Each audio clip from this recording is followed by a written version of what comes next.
గౌరవం ఉంది కాబట్టి ఎన్నిసార్లు విచారణకు పిలిచినా వస్తామని చెప్పినా ఇది మూడవసారి పిలవడం, 3 సార్లు కాదు 30 సార్లు పిలిచినా విచారణకు సహకరిస్తాం.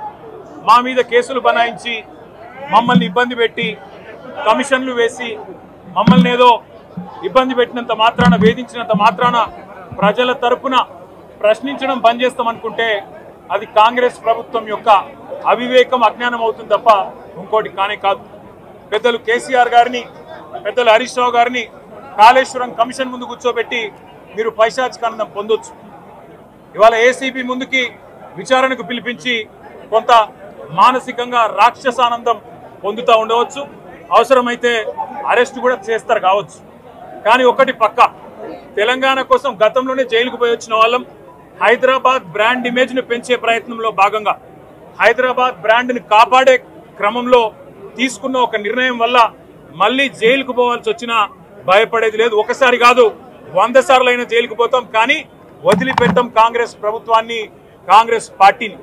మీరిచ్చిన 420 హామీలు, మీరిచ్చిన దొంగ 6 గ్యారంటీలు, మీరిచ్చిన డిక్లరేషన్లు ఇవాళ మీరు లోకల్ బాడీ ఎన్నికలకు సిద్ధమవుతా ఉన్నారని చెప్పి వార్తలు వస్తూ ఉన్నాయి. రేవంత్ రెడ్డి గారు నిన్ను మొత్తం రాష్ట్రంలోని బీసీ వర్గాల ప్రజలందరూ గమనిస్తున్నారు.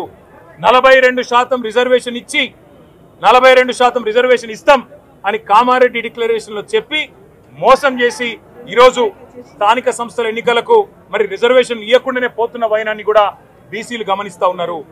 రైతు బంధు పేరిట ఎలక్షన్ బంధుగా మార్చి ఎలక్షన్లు వచ్చినప్పుడు మాత్రమే రైతు బంధు వేస్తున్న విషయాన్ని రైతులు గమనిస్తున్నారు. నెలకు 2500 ఎగ్గొట్టిన విషయాన్ని ఈ రాష్ట్రంలోని మహిళలు గమనిస్తూ ఉన్నారు. 2 లక్షల ఉద్యోగాలని చెప్పి నువ్వు చేసిన మోసాన్ని ఈరోజు రాష్ట్రంలోని యువత గమనించింది. కాబట్టే నీ దగ్గర చెప్పుకోవడానికి సమాధానం లేదు, చెప్పుకునేందుకు ఏమీ లేదు. కాబట్టి ఏం చేయాలి, నువ్వు ఏదో ఒక డైవర్షన్ మీద, ఏదో ఒక రకంగా ఒక కమిషన్ అని, ఎంక్వైరీ అని, ఏదో జరిగిందని, ఇదిగో పులి అంటే అదిగో తోక అని, నువ్వేమో దున్నపోతు తినిందనగానే నీకు తయారుగా నీ జోడీదారు బీజేపీ రెడీగా ఉన్నాడు. నువ్వు దున్నపోతు తినిందనగానే వాడు దుడ్డని కట్టేయని వాడికి వస్తాడు. మీ ఇద్దరి దొంగ భాగోతం, మీ ఇద్దరి దొంగ నాటకాలు తెలంగాణ ప్రజలకు అర్థమైనాయి. మేము మాత్రం వాళ్ళ పెడితే గిడితే ఒక వ్యక్తినో 2 వ్యక్తులను జైల్లో పెడతాం, కానీ లక్షలాది మంది కేసీఆర్ సైనికులను టచ్ చేసే ధైర్యం నీకు లేదు. తెలంగాణ ప్రజలకు రక్షణ కవచం లాగా ఆనాడు ఉన్నది టీఆర్ఎస్ఏ, ఈ రోజు ఉండేది బీఆర్ఎస్ఏ, రేపటికి కూడా స్వీయ రాజకీయ అస్తిత్వమే శ్రీరామ రక్ష అనే విధంగా ముందుకు పోతాం. నువ్వు ఒక్కసారి కాదు 100 సార్లు పిలిచినా వస్తా, 100 సార్లు నిజమే చెప్తా. నువ్వు లై డిటెక్టర్ పరీక్షకు నీకు దమ్ముంటే నువ్వు మగాడివైతే రా, రాష్ట్ర ప్రజలందరూ చూస్తుండగా లై డిటెక్టర్ కూడా రెడీ.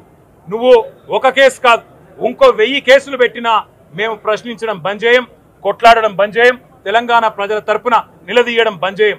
నువ్వు వేధింపులతో కేసులతో ఏదో సాధిస్తాననుకుంటే నువ్వు సాధించేదేమీ లేదు.